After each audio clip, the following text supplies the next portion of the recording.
But before I turned on the camera, this lamp right here that I have, like right here, it started moving like on its own. I was like, okay. And then I see Mia's waggy little tail.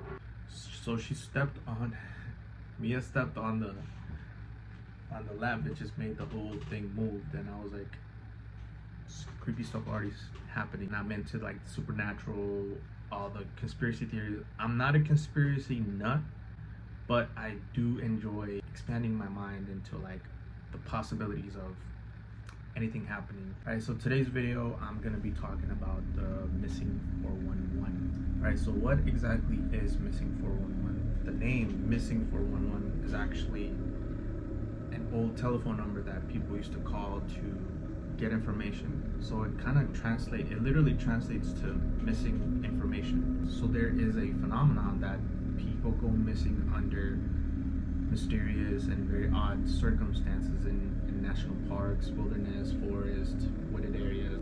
There are no answers to where are they, how did they go missing. But what is known about this phenomenon is that there are patterns and clusters of people, of like how people go missing. So the people that go missing usually go missing in like mountains, lakes, rivers, creeks, like remote natural area. So there is a wide range of age of people who go missing, but two stand out.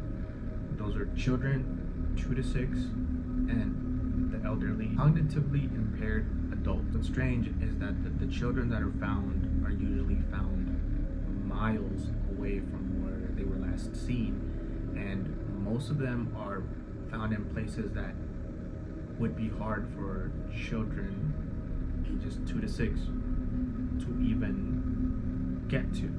Another thing that's very mysterious about most of these cases are the people that go missing. Sometimes the clothing that are found of the missing person, it doesn't match the weather conditions. They'll find like clothes that are neatly folded in areas where there's like it's cold, but a lot of people think that it's often explained by paradoxical, like a phenomenon where you have like hypothermia and like you just start ripping your clothes off, but then that wouldn't explain like the neatly folded clothes stuff. Usually the people that go missing vanish within like seconds with no trace, no sound, nothing. It's like just disappear. The people that are found afterwards, they have like a time gap where they don't know where they've been.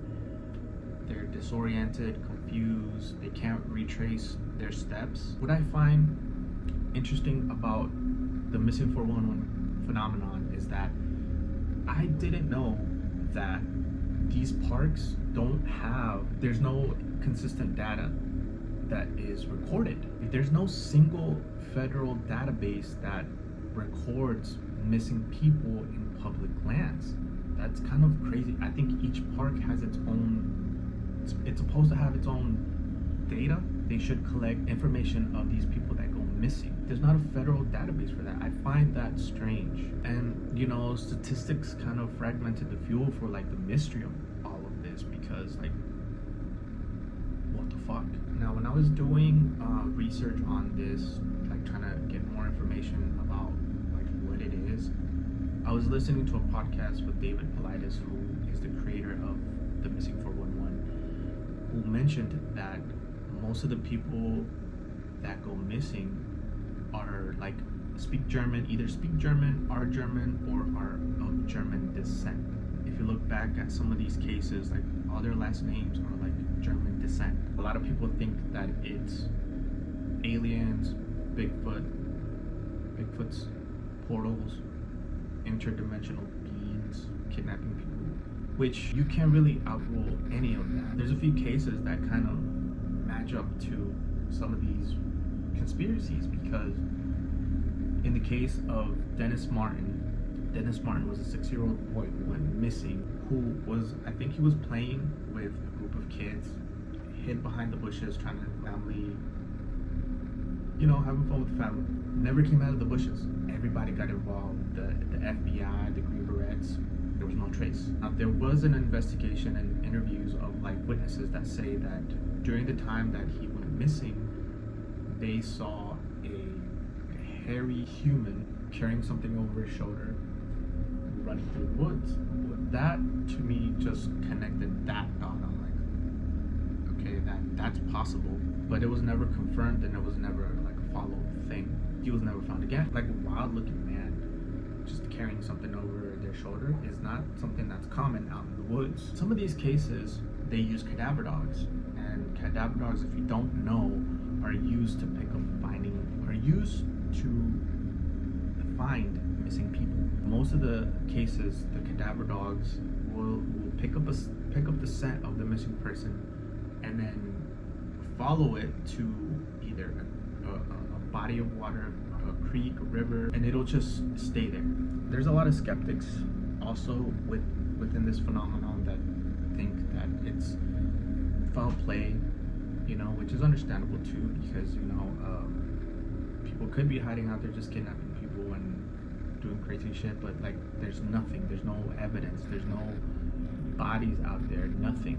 But what's also weird is that a lot of the people that also go missing are very experienced hikers. Like they have years of experience being outdoors and in the wilderness, which I find kind of like eerie. Like somebody that knows the woods like the back of their hand they go missing. I find this whole phenomenon very interesting, just because I'm like into the supernatural. There's a lot of cases for the missing 411 that I could talk about if you guys are interested in like me talking about some of these cases. Some of these cases are creepy, they're weird. It would be interesting to talk about and see what everybody else thinks about some of these cases. I love being outdoors. I love hiking, so this kind of was up my alley. I'm like, oh, that's kind of creepy. When I was looking at some of these cases for the missing 411, I'm like, I do a lot of running and hiking and like outdoors, because I'm like an outdoor person. I love jogging, running. I just love nature in general. I'm like, that's kind of scary and that's kind of creepy. It's not gonna stop me from like being outdoors and being an outdoor person. Like it's fueling my fire to go out and hike mountains. But I don't live in areas where there are mountains, so I can't really do that.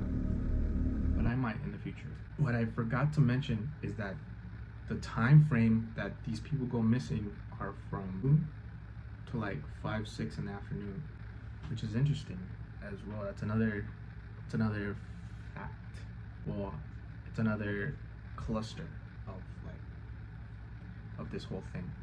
Yeah, but I think that's it for this video. You know, if you want me to go deeper and like dive deeper into some of these cases that I could talk about, I'll find like the most eerie cases for this whole thing.